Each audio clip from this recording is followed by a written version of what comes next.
Hey, you just rolled up after all this scrolling looking for a really profound answer, have you? Well, I'm going to need something from you first. Pause. Breathe. Listen. The universe is always listening.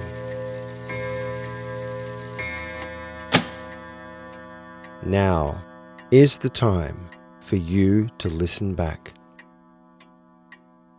I want to acknowledge that you've lived a very full life, despite anyone's opinion of any of the moments you've ever lived. You cannot deny the fact that you've been fully and completely alive for every single moment you've ever been on this planet.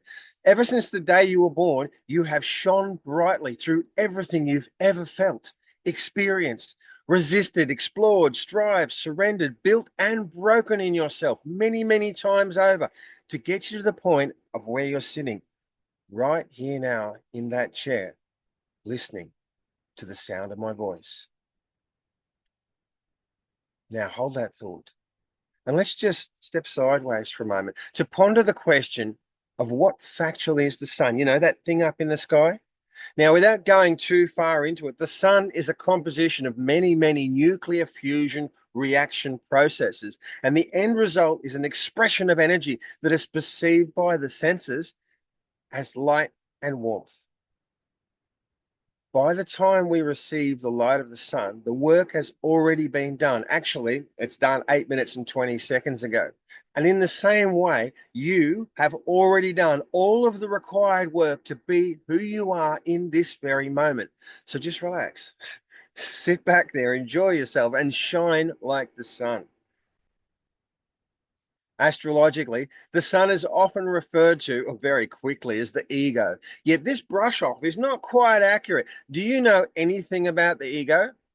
Well, for the purpose of this program, the ego is the identification of self through the expression of behavior of self and others. It's the identification of that being me, okay?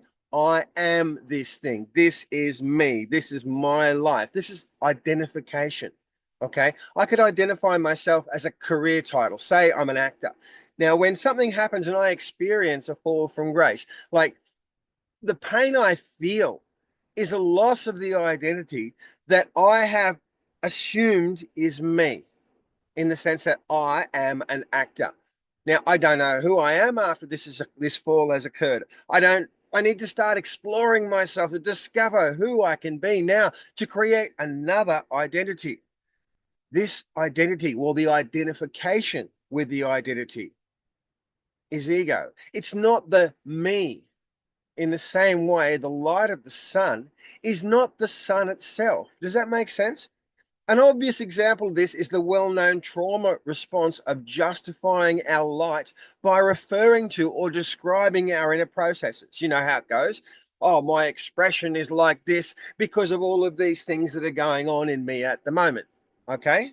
That's really how it works. So as human beings, our expression often becomes tangled up in a need for validation. Could you imagine if the sun up there in the sky were to stop shining because no one was there to bask in its rays? People do the same when it comes to following their dreams. If you've ever looked at social media these days, the pages are filled with people who are seeking validation. Now, I'm not saying everyone on social media is just out there for the validation, though the ones who don't believe in what they're doing, who stop just because they don't have the numbers or the likes or the income generation, they aren't being in the authenticity of expressing the true nature of their being. We as human beings, we all get caught up in the game of putting colored filters in front of the light we shine to elicit the reaction or the engagement of the audiences in our world. We like to be attractive, interesting, authoritative, recognized, and we also like to try to adjust the brightness that we shine into the world. Not too bright, not too dull, based on the reactions of other people. So when we're talking about the pure astrological archetype of the sun, what we're referring to in the character of the human nature is the end result or expression of a whole heap of processes or reactions that are going on around inside of us where we fuse what we think into a meaning and express that interpretation into the space around us, whether we have an audience in front of us or not. At all of those moments you've ever lived, from the start of life until the moment of now, has been one gigantic lifelong process to get you to what you are being right here now, in honor of the sun, the archetype that you already embody naturally.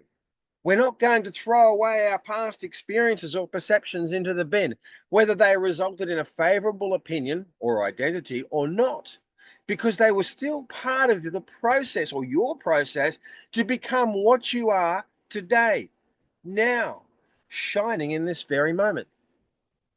So we will honor all that you are, for the sun is royalty. It is the ruler of the one and only sign of Leo, whose task it is to be accepted exactly as it is, just as one would the sun. So you're not the light, you shine and you bring forth into the world. You are the architect of the processes within you that bring forth your light that shines into the world, by which you can see your reality. So I want to be the first to welcome you here. You've arrived to a program where we are going to work together to help you enroll yourself, which means to step into the role of a designer, an engineer, of all the internal processes that are currently boiling and bubbling away of their own accord inside you, non-stop and constantly, which produces the light by which you perceive yourself, the world, everything.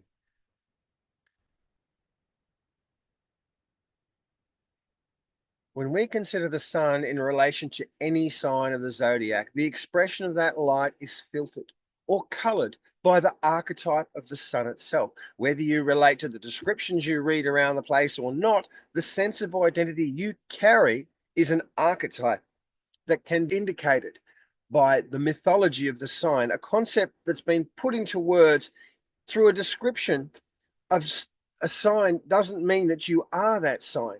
It's just a description. Does that make sense? So, for example, you take a Taurus, and a Taurus identifies as being chill, a patiently calming influence in the presence of others. For whatever reason, they have chosen to embody the polar opposite of Scorpio, the disruptor. Another example, the Libra archetype identifies with the harmonious equality of their relationships, which denies the headstrong leadership capacity of Aries. All of the signs' embodiment function in exactly the same process.